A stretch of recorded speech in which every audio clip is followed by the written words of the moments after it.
It was a Sunday lunch, the kind where fake smiles hide sharper edges. My sister set her fork down like she was making an announcement. "You've got that big three-bedroom house. It's wasted on just you. We've been thinking it makes more sense if we move in. You can find something smaller, maybe a condo." My mother nodded as if this was already decided. "You don't have kids, honey. Family comes first. And with 6 of them, your sister needs the space more than you." I didn't argue, not then. I just smiled, folded my napkin, and excused myself. We weren't always like this. When Dad died, I was 19. My sister, Elaine, was 23 and already married to Mark.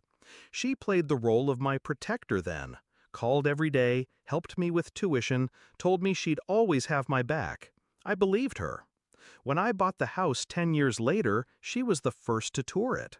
She hugged me in the empty living room and whispered, "You've made it." I thought she was proud. Now I know she was calculating. The shift started small. I'd host Christmas, but she'd forget to bring dishes she promised. Birthdays came and went without her showing up, unless the party was for her kids. Then came the comments. "This place is too big for just one person. You must get lonely rattling around here. You're so lucky you don't have the expenses we do." It wasn't until that Sunday lunch that the mask fully dropped. They'd already decided I was moving out. I was just the last to be informed.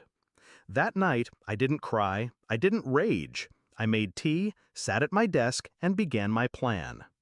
The deed was in my name only. The mortgage was fully paid off.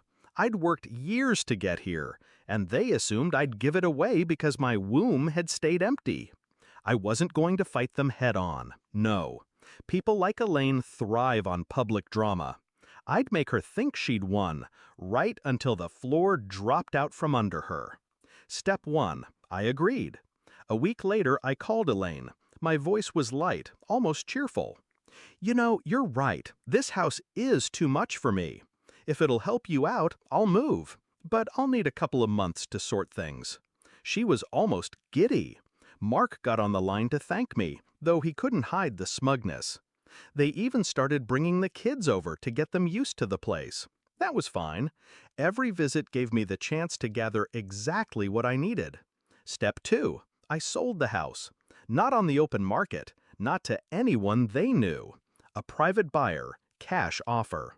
I accepted quickly, under market value, to ensure it closed before word could spread. The contract was airtight, the funds already transferred to an account they didn't know existed. I told no one, not friends, not neighbors, just my lawyer. Step 3. I let them plan their move-in. Elaine sent me Pinterest boards for their kids' rooms. My mother suggested where we could store my furniture until I found a smaller place. I nodded through it all, smiling at the mental image of their faces when they learned. Moving day. They arrived with a rented truck, Mark barking orders, the kids running through the front yard. Elaine strode up to the porch like she already owned it. "We'll start with the beds. You can load your stuff after," she said. I handed her an envelope. She didn't take it first, too busy directing traffic. "What's this?" "The new owner's contact info," I said. "You'll need to arrange a tour with them. It's not my house anymore." Her face froze.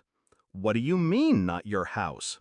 "I sold it. Closed last week. I'm moving today, too."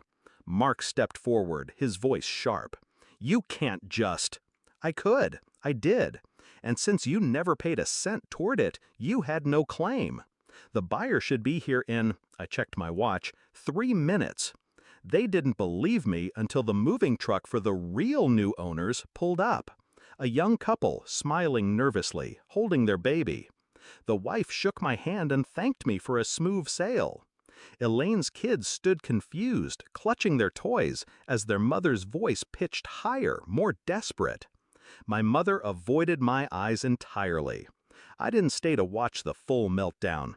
Just got in my car, turned the key, and drove away. Now I live in a smaller place, by the coast. 2 bedrooms. Enough for me and for the friends who actually show up when I need them. Elaine still tells the story to anyone who'll listen, but she leaves out the part where she tried to take what wasn't hers. When people ask me why I didn't warn her, I just smile. Because some lessons are only learned in the fall.